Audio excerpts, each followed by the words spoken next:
नमस्कार बच्चों, स्वागत है आपका ज्ञान मंदिर में। आज मैं आपको कक्षा 5वीं के पाठ 10 एक दिन की बादशाहत के प्रश्न उत्तर कराऊंगी।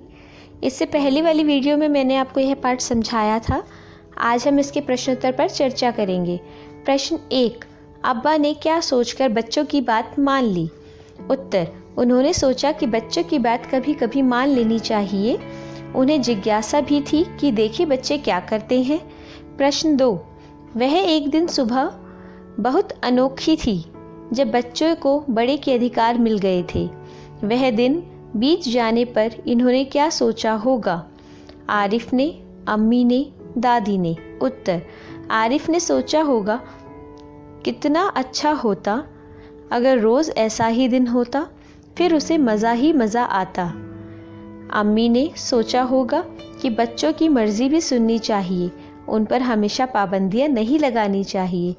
दादी ने सोचा होगा कि एक दिन बीत गया, नहीं तो ये बच्चे नाक में दम कर देते। तुम्हारी बात। प्रश्न 1, अगर तुम्हें घर में एक दिन के लिए सारे अधिकार दे दिए जाएं, तो तुम क्या क्या करोगी? उत्तर, इसके उत्तर अलग अलग हो सकते हैं। मैं कंप्यूटर पर ज़्यादा देर तक काम करूंगी। दूसरा, अपनी सहेलियों को बुलाकर उनसे गप्पे मारूंगी। तीसरा, दूध और फल बिल्कुल नहीं लूंगी। चौथा, रसोइयों से मनमानी चीज़ें बनवाकर खाऊंगी। पांचवा, नेट पर सर्फिंग करूंगी। प्रश्न 2, कहानी में ऐसे कई काम बताए गए हैं जो बड़े लोग आरिफ और सलीम से करने के लिए कहते थे। तुम्हारे विचार में उनमें से कौन कौन से काम उन्हें बिना शिकायत किए कर लेने चाहिए थे और कौन कौन से कामों के लिए मना कर देना चाहिए था? उत्तर, मेरे विचार से आरिफ और सलीम को निम्न काम बिना शिकायत के कर लेने चाहिए थे। 1, रात को जल्दी सोने और सुबह जल्दी उठने का काम। 2, घर में शांति से रहने का काम। 3, दोस्तों के साथ गप्पे नहीं मारने का काम। 4, कम जेब खर्च में संतुष्ट रहने का काम। और मेरे विचार से उन्हें निम्न काम के लिए मना कर देना चाहिए था। 1, बेकार के कपड़े पहनने से। 2, मिर्ची के सालन खाने से।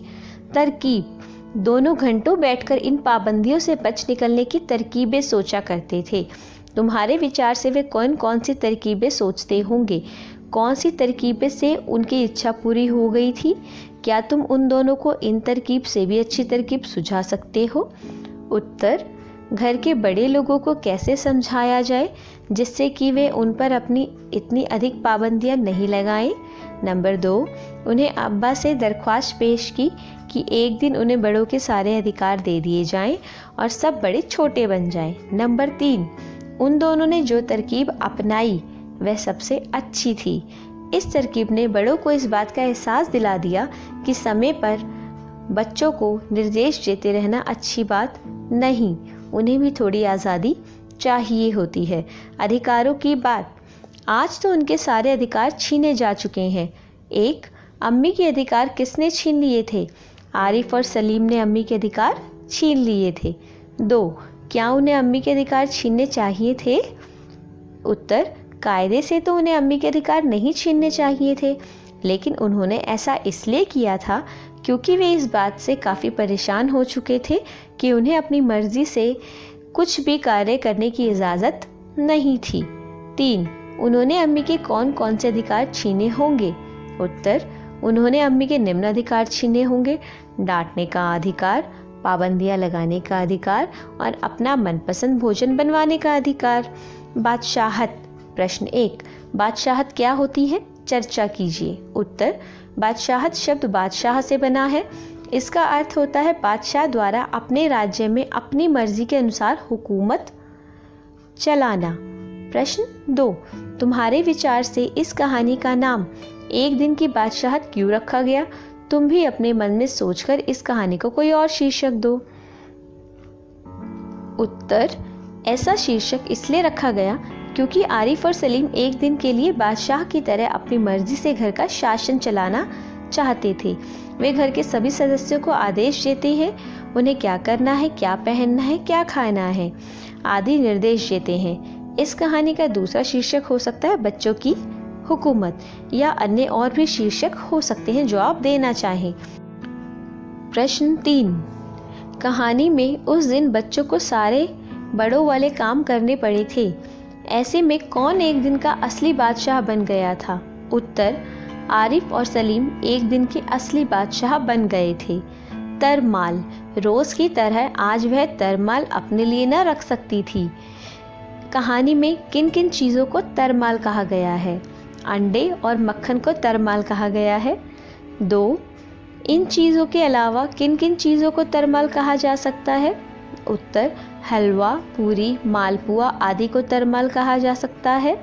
नंबर 3, कुछ ऐसी चीज़ों के नाम बताओ जो तुम्हें तरमाल नहीं लगते। तो उत्तर, दाल, चावल, रोटी, पॉपकॉर्न, मूंगफली आदि तरमाल नहीं लगते। ठीक है, इन चीज़ों को तुम क्या नाम देना चाहोगे? सुझाव, यह नाम आप अपनी मर्जी से दे सकते हैं।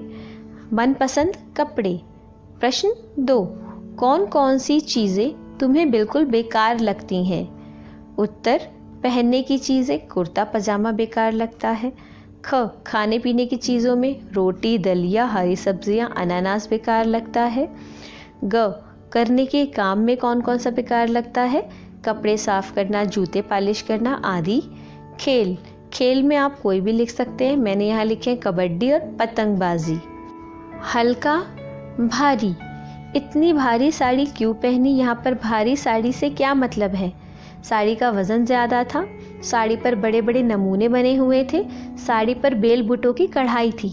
इसका उत्तर है साड़ी पर बेल बूटों की कढ़ाई थी। ख, भारी साड़ी, भारी अटैची, भारी काम, भारी बारिश। ऊपर भारी विशेषण 4 अलग अलग संज्ञाओं के साथ इस्तेमाल किया है। इन चारों में भारी का अर्थ एक सा नहीं है। इनमें क्या अंतर है यह बताइए। उत्तर, भारी साड़ी, साड़ी पर बेल बूटों की कढ़ाई होने पर यह भारी लगने लगती है। ऐसी साड़ी महंगी भी होती है, अतः यहाँ भारी का अर्थ महंगी और अत्यधिक कढ़ाईदार होने से है। भारी अटैची, अटैची में वज़नदार सामान है जिससे वह भारी हुई है, अतः यहाँ भारी का अर्थ वज़नदार से है। भारी काम, कोई काम जब बहुत बड़ा, मुश्किल और पेचीदा होता है तब उसके पहले भारी विशेषण का प्रयोग किया जाता है, अतः यहाँ भारी का अर्थ काम के बड़े, मुश्किल और पेचीदा होने से है। भारी बारिश, बारिश जब बहुत अधिक होती है तो उसके पहले प्राय हम भारी विशेषण शब्द लगाते हैं, अतः भारी का अर्थ है अधिक। ग, भारी की तरह हल्का का भी अलग अलग अर्थों में प्रयोग होता है। उत्तर, हल्का बदन या शरीर। आज मैंने कम खाया है जिसके कारण बदन हल्का महसूस हो रहा है। हल्की बात, मेरे सामने इतनी हल्की बात मत करो। हल्की बात मतलब छोटी बात। हल्का काम, जो काम तुम कर रहे हो बहुत हल्का है और कोई भी उसे कर लेगा, मतलब हल्का काम, ज़्यादा वज़नदार काम न होना। हल्का खाना, मेरी दादी हमेशा हल्का खाना खाती है, तो इसमें हल्का खाना आप समझ गए कि हल्का खाती हैं वो। तो इस प्रकार हमने आज इस पाठ के प्रश्नोत्तर पर चर्चा की। उम्मीद करती हूँ आपको पाठ के प्रश्नोत्तर अच्छे से समझ आए होंगे। धन्यवाद।